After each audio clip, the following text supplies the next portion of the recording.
So yun tol, isang mapagpalang araw po sa ating lahat. Sa video na ito tol, dito ako sa kubo ngayon, nagmo-monitor at tinitingnan ko yung paligid tol. At meron din tayong mga sasagutin na mga katanungan tol, no? Kasi marami kasing nagtatanong sa atin tungkol kay kaibigan natin Haring Lipaos. Mamaya tol, sasagutin natin yung mga tanong ninyo. Update tayo tol kasi may video tayo na napanood, no, upload sa Team Dakila. Nandoon po yung video tol kung saan dito po, no, nahuli sila, pinasok nila Commander Aguila yung kubo. Makikita natin yung mga bakas pala tol na nakita natin kahapon, ay yan pala yung bakas kung saan binugbog sila Brad Pitt at Boy. Tsaka yung sa loob ng kubo ay sobrang kalat dyan. Dyan din pala, no, pinasok pala sila dyan sa loob. So dalawa pala sila tol, kaya pala mawala si Brad Pitt kahapon, kasi dalawa sila na nahuli at nakuha ni Commander Aguila. May mga dumating tol yung kasama ni Commander Aguila. Sino ba yon? Si Commander Lingkit, tsaka may isa pa commander daw din yun, yung medyo mahaba yung buhok, no? Hindi natin kilala yon kasi di pa natin, iwan ko kung nabanggit ba yon sa video kung sino yon. Tsaka si ano, no, yung kasama ni Commander Aguila, yung may kapa din na itim, yun, si Commander Lingkit pala yun tol. Tsaka yung si Aguila ngayon ay medyo malakas na kasi may kapa na siya na pula tol, no? Tsaka parang may kwintas yung kapa niya, parang nakabalot din ng pulang tela. So yun pala yung ginagawa ni Aguila, no, nung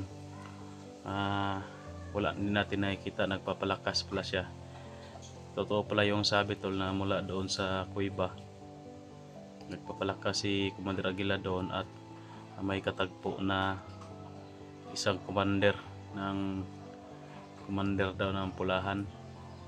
Yun pala, nagpapalakas talaga si Aguila ng kapangyarihan niya tol, yung mga kargada niya, kaya niya nabuwag ang ano natin dito, bakod, no, ginawa nating bakod dito sa kubo. Sa tinagal-tagal ng bakod na yun tol ay naistadihan din nila, no, nakuha din nila yung numero dyan na nilagay natin sa bakod.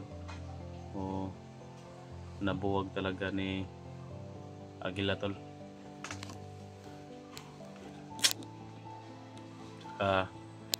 Iwan ko, sobrang kawawa na siguro ngayon nila, no, Boy at Brad Pitt, no, kasi dinala sila. At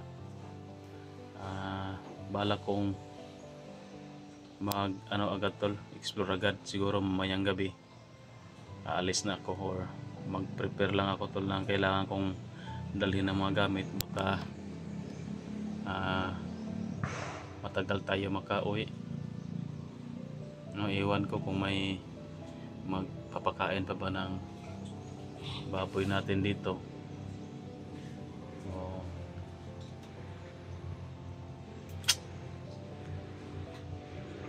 Baka hindi na yon, iwan ko lang, hindi ko pa na kasi yung nagpapakain dito, hindi ko pa nakausap, baka natakot din ba sa nangyari dito.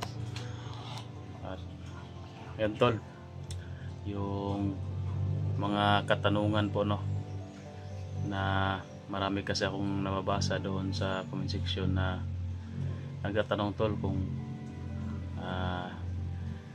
puntahan ko daw si Haring Lipaos, kausapin ko daw. Wala na ba daw sa akin si Haring Lipaos, bakit hindi na ako nag-update kay Haring Lipaos, no? Ano ko sana ko tol, hindi ko sana to sasabihin, no, kaso marami na yung nagtatanong tungkol kay Haring Lipaos, no. Kailangan talaga natin na sagutin para malaman din ng iba at hindi magpabalik-balik ba sa tanong. Kasi palagi lang nating na may nag-message na rin sa akin na magpatulong kay Haring Lipaos. Marami. O yun tol, si Haring Lipaos tol, ngayon ko lang sasabihin tol na ang punso dito sa kubo ay iniwan na ni Haring Lipaos tol mula nung may ano tayo dito. Nagsimula siguro nung medyo na ano dito tol ba, marami ng may tao na at saka may palaging tao at saka may mga baboy na, may baboy na dyan. So nakapag-usap kami ni Haring Lipaos tol na iiwanan na niya dito yung punso na ito at hindi na niya ito isisarado na niya ba, no, doon sa kaharian nila, sarado na yung portal. Pero may binigay siya sa akin tol na ibang portal, ibang punso na pwede nating puntahan siya, kausapin, pero medyo malayo na talaga dito sa akin tol, no, magbabiyahe pa tayo at maglalakad pa tayo ng bundok, no, aakyat pa tayo ng bundok doon sa Lasang, dadaan pa tayo siguro ng mga kakahuyan. Medyo malayo kaya wala tayong update sa kanya, pero goods naman kami ni Haring Lipaos, wala namang ano sa amin. Yun lang, medyo malayo siya, hindi natin madala o kaagad, no, kung gustuhin natin kasi malayo, hindi natin mapuntahan kaagad, kaya wala na tayong update tol. So hindi ko sana to sasabihin tol para pag may makapanood sa video natin na mga kalaban, bandido, ay mag-aalanganin sila na papasok dito kasi may nakabantay dito na duwende, no, kaibigan natin na si Haring Lipaos, at mapanganib para sa kanila na papasok dito kung maabutan sila ng duwende, baka protektado to ng duwende, no, yun yung ano nila, nasa isipan nila, kaya hindi natin sinasabi tol. Pero ngayon kasi marami nang nagtatanong at saka napasok na rin yung kubo tol, wala nang bako dito, wala na talaga, kaya sinasabi ko na lang ngayon, no, na wala nang laman, yung nakasarado na yung punso dito, yung portal dito sa kubo tol, nakasarado na papunta sa kaharian Haring Lipaos. Pero nagkausap pa kami bago niya yan isinirado at inabando na. May binigay siya sa akin na location na kung saan doon ko raw matatagpuan yung punso, portal, para pwede ko siyang tawagin doon. Sa dati, yung last na pinupuntahan ko nung nasa malayo din, yung giniba, sinira ng may sumira doon na mga tao ba, sinira yung punso. Yun tol ay isinira na rin ni Haring Lipaos, sarado na din doon, hindi na din tayo pwede na doon pumunta at tumawag sa kanya kasi sarado na rin yun. Marami ng portal punso na inabandon na si Haring Lipaos, sinira at hindi na niya na-active pa kasi yung iba sinira. At dito din, no, baka naingayan sa mga alaga natin dyan, at baka naingayan din dito kasi palaging may tao, kaya saka rin parang umiiwas, no, sa gulo kasi palaging magulo dito, maingay, magulo, palagi nating tinatawag, palagi nating kinakausap, lalo na kapag busy kasi sila, mga busy yan, palaging may lakad, palaging may ginagawa yan sila. At syempre hari ng mga doon may kaharian, o may mga obligasyon din siya doon sa kanila, kaya hindi pwede na basta-basta lang natin na tawagin.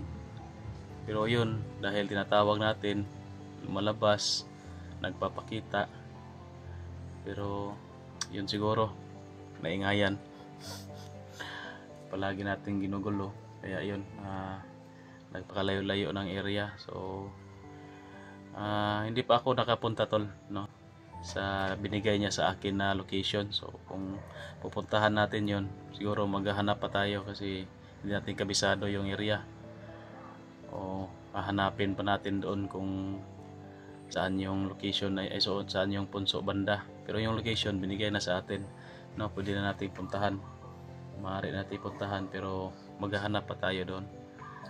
Hindi naman exactly talaga na nandyan, no, nakapuntarya. Location lang yung binigay. O yun tol, sana nasagot ko yung mga katanungan ninyo kasi marami yung nagre-request, no, na magpatulong kay Haring Lipaos. O para sa akin tol, hindi naman masama yung humingi ng tulong sa kanya kasi kaibigan naman natin yan at hindi naman tayo pinapabayaan kung humingi tayo ng tulong. Pero malaki na kasi yung ano ko tol, malaki na yung baga para sa atin utang na loob ba. Palagi lang tayong humihingi ng tulong, humihingi ng ganito ganyan, although nagbibigay tayo ng ano sa kanya, ng mga pasalubong, yung halad ba yan, nagbibigay tayo sa kanya, may alay may alay tayo sa kanya. Pero iba pa rin yung kapalit, no, kasi malaki yung kapalit natin, binigay sa atin na mga hiling ba. Malaki na yung utang na loob natin tol. Pero dahil ngayon ay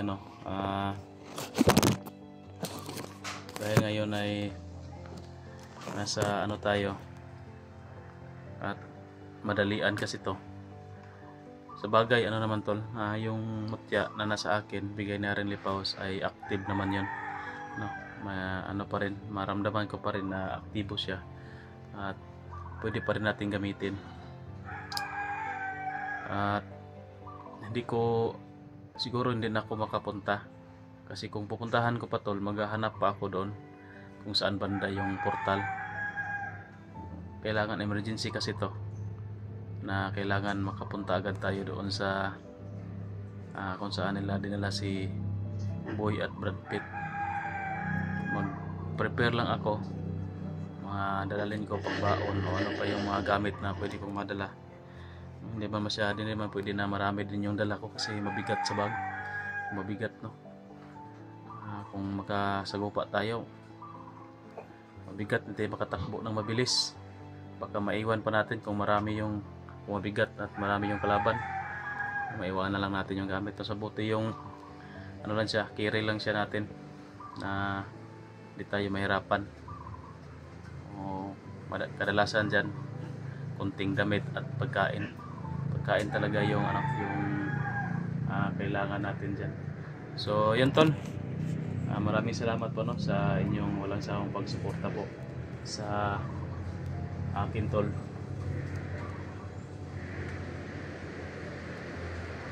At sana naintindihan nyo yung sitwasyon natin ngayon.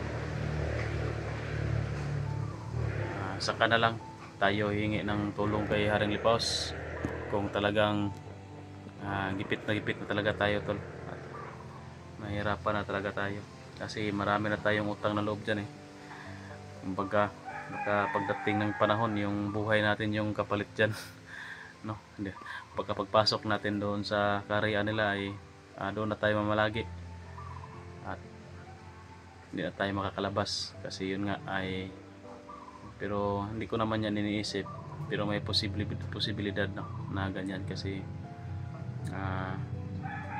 yan ibang dimension, ibang mundo, alam nyo na. Pero kahit sa other side ba, no, na pag-iisip parang ganyan, pero may posibilidad din. Pero para sa akin ay siguro okay lang para wala nang gulo, no, hindi na tayo maka-feel ng gulo. Doon na tayo sa kabilang mundo. ayos ba yun? Iwan ko lang. no? Kawawa yung pamilya natin. So yun tol, abang-abang lang kayo sa video ko sa exploration. Hindi na tayo maghihintay ng tulong na ibang hunter na tutulong sa atin kasi may matagalan lang tayo, lalo lang tayo matagalan. O diretso na tayo sa exploration. So abang-abang lang kayo tol sa video ko. Kung ano man yung mangyari tol, sana nandyan pa rin kayo. At alam ko na mahirap ang laban na ito kasi sa tingin ko parang lampas na sa akin yung kapangyarihan ni Agila, no? Or magkalibil na kami or mas angat pa siya kaunti siguro. At marami siyang mga tauhan, marami na siyang